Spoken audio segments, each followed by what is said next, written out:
Well, I guess let's get this freaking thing going. What's going on, guys? It's Red. Today we have a deck profile for you guys. Deck's been doing really phenomenal for me here lately, and the only reason why I'm doing a profile, but we got my Steel branded Despia. So getting into it, we play one copy of the Rebellion. So if you have him in hand, you can discard him, search for another Steel monster, or you can send a Steel monster to grave. We play triple Saronir because whenever he hits grave, he's like Albion, being able to send a branded spell or trap from deck to grave. Also, with Saronir, you can target one light or dark monster from either player's graveyard, banish it, and then summon him out. Forgot to mention, he has an inherent summon. As long as you have a level 6 or higher dragon, you can just get rid of it and bring this guy out from grave. Also, get a continuous branded spell and trap face up to your side of the field. We got Baldrake. Usually we would run Cyberstorm, but Baldrake's better than Cyberstorm. All the other Bysteals pretty much have the same ability, target light or dark, summon them. This one, if your opponent pretty much brings out anything from the extra deck, you can tribute off another light or dark monster and just banish it off pretty much. And to round off the Bysteel, we have Branded Regain, so anytime a light or dark monster is banished, that light or dark monster, you can target it, put it on the bottom of the deck and draw a card. So if you banish your opponent's light or dark monster somehow, you can put it on the bottom of their deck and then you can still draw a card. Except for the Bysteel engine, we're gonna hop right into it with Albaz. We run 3 copies of Albaz himself, being able to discard and fuse with itself and something else on our opponent's side of the field. The 1 copy of Albion, being able to dump a branded spell or trap from deck, put on the bottom and draw a card, only if he's in your hand. Other than that, you can send a branded spell or trap from your hand to the graveyard and special summon him out. While he is on field and in grave, he is also treated as Fallen of Albaz. We got Kit. Kit's okay for a 1-of extender. I've been kind of iffy on if I want to take it out or not, but it's a free summon if you have a fusion monster that mentions Fallen of Albaz. On its summon, you get to search for a branded spell or trap, but take a card from your hand and put it on the bottom. We run Mercurier because if we have the Albaz fusion stuff going on, we can pretty much discard him from hand and negate whatever monster effect our opponent's trying to do. Besides that, if that card gets banished some way, somehow, it's going to grab you a copy of Fallen of Albaz or a monster that mentions it. We play the one Cartesia just because we want to be able to, you know, just quick effect fuse out either after we summon a Luger or just some fun shenanigans involving it.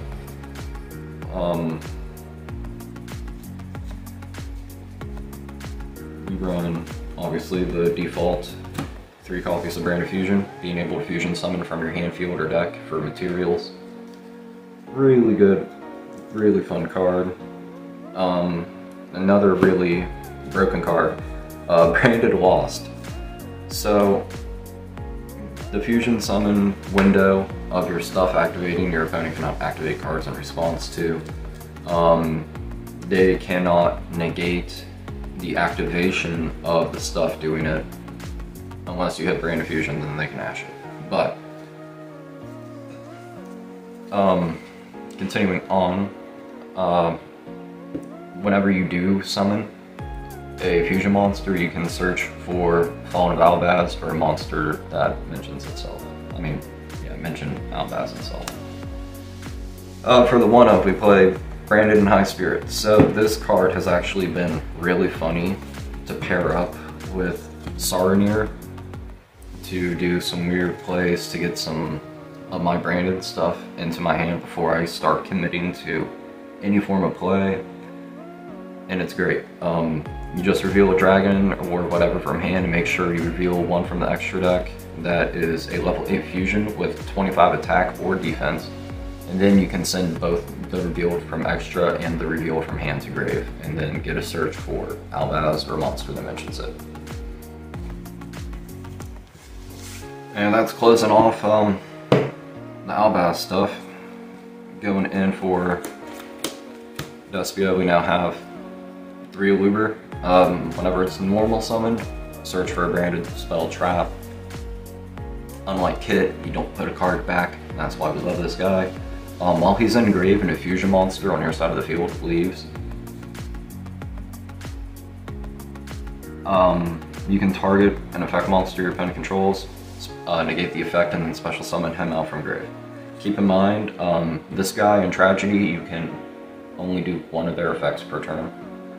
Speaking of, we run 2 Tragedy. Originally I was running 3, but I decided I was going to drop the 3rd and put in a Gold Sark, well, Gold Sarcophagus over the 3rd one. But when Tragedy is sent to the graveyard by card effect, you get to search for a Despia monster, or if it gets banished by card effect, you get to search for a Despia monster. If he's in your graveyard, you can banish him from grave, target one of your branded spell or traps, and set it to your side of the field. We play 1 ad libitum, mainly just combo purposes, to get either our fusion back on our field after we hit branded in red or do some other weird stuff. Or we can use it as a way to cheese out a Eluber from where he's at between grave and banishment to get a search on our opponent's turn.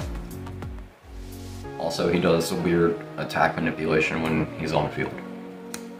The 1 of Dramaturge, so it's pretty much whenever your opponent were to fusion, synchro, XZ, or link summon, you can target one of those monsters that got summoned, or correction, target 1 card on the field that's a monster, shut its effects off until the end of the turn.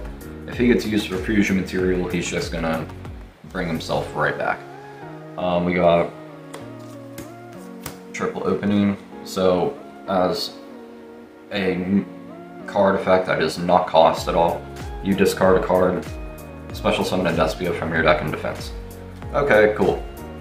The fun thing about this card is while it's in grave and your fusion monster gets any of your fusion monster, or if it's multiple all at once, like if your opponent plays Argeki, you can just banish it from grave and protect your fusions. We play 1 branded in red, being able to target Albaz or Despia and put it in our hand, and then we can banish diffuse from hand or grave. Really funny way to play Chimera on your opponent's turn, so that way you can pop some cards and draw some cards. Just try to keep playing field even, have a little bit more interaction. And we play 1 copy of Theater, so that way we got at least another way to fuse in the deck. And if one of your fairies, like your Despia stuff, were to leave the field, I can't remember if it's by battle or by card effect. If it face, so not, yeah, by an opponent, oh, it's both.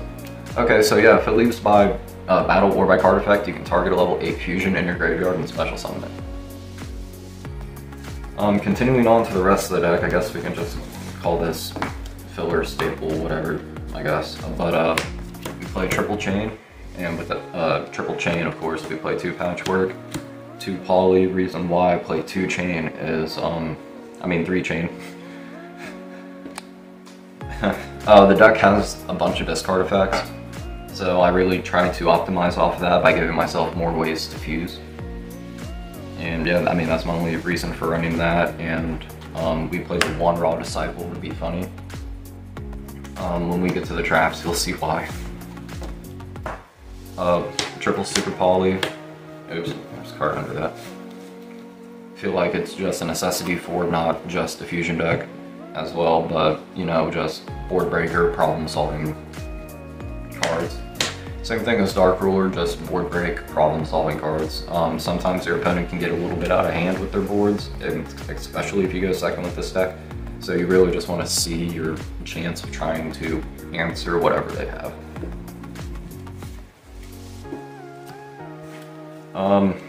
We play 2 Allura. Again, most of the deck's dark, so it's not going to hurt any. We can fusion summon by shuffling our stuff back with Lubellion from grave or banishment. It's not going to hurt us any. If we banish off Tragedy or Mercurier, not only are we drawing 2 more cards, but we're also getting an extra card on top of that because they're going to proc and get a search. Double fusion deployment. Here pretty soon I will be getting the Cartesia fusion and a couple other things for this. So right now my only purpose for this is to be funny and cheat out Fallen of Albaz. Just, yeah, but other than that, it will be used for Cartesia for combo purposes involving like funny fusion shenanigans. And we are now at the 1-ofs. So we play 1-of Gold Sark. Again, banish effects, you can put your stuff back for fusion. Again, not gonna hurt the deck. Called by because, well, we hate tier. If Kashtira has something engraved that we can hit, if they try to do something for follow-up, we can hopefully try to slow it down a little bit before it gets out of hand. But other than that, you know, just answer card to hand traps also. Foolish Burial, sometimes it's used to get play started, sometimes it's used to extend. It really just depends on the situation at hand when you see it.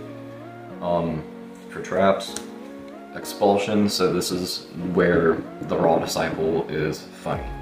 So if you make your fusion monster, whatever, do your combo, and you have Raw Disciple engraved, or banished, you contribute a fusion, target 1 monster, banished, well no, you target 2, and 1, and they can be flip-flopped between your Grave and Banish and your opponent's Grave and Banished.